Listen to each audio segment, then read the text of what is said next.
પંચમહાલના ગોધરા નગરપાલિકા ખાતે પાણી મુદ્દે હોબાળો થયો। શહેરના મકાન કુવા અને મોરવાડ વિસ્તારની અંદર રહીશો દ્વારા હોબાળો કરવામાં આવ્યો। વિસ્તારમાં છેલ્લા 4 દિવસથી પાણી પુરવઠો ન મળતો હોવાનો આરોપ રહીશોએ કર્યો છે। સ્થાનિકો નગરપાલિકા કચેરી ખાતે રજૂઆત માટે પહોંચ્યા હતા, પણ કોઈ જવાબદાર અધિકારી હાજર ન હોવાનો આક્ષેપ પણ તેમના દ્વારા કરવામાં આવ્યો। સ્થાનિક રહીશોની એક જ માંગ છે કે વહેલી તકે પાણીનો પુરવઠો યોગ્ય કરવામાં આવે।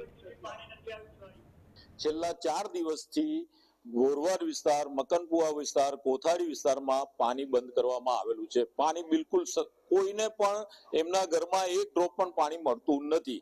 આ માટે અગાઉ 2 મહિના પહેલા પણ આ વસ્તુ બનેલી હતી, ત્યારે અમે લોકોએ પ્રોટેસ્ટ કરવામાં આવ્યું હતું કે ભાઈ જ્યાં સુધી કોઈ ઓલ્ટરનેટ ન થાય, પાણીની બીજી વ્યવસ્થા ન થાય, ત્યાં સુધી કોઈ પણ રીતના આ ટાંકી ગોરવાડની ક્યારેય પણ ખસેડવી નહીં, તોડવી નહીં, કોઈ પણ વસ્તુ કરવી નહીં, જ્યાં સુધી લોકોને સંપૂર્ણ પાણી એમની જીવન જરૂરિયાત માટે ન મળી રહે ત્યાં સુધી આ પાણીની ટાંકી તોડવી નહીં। છતાં પણ આ 2 મહિના થયા, ફરીથી આ જ વસ્તુ ઊભી કરવામાં આવી છે।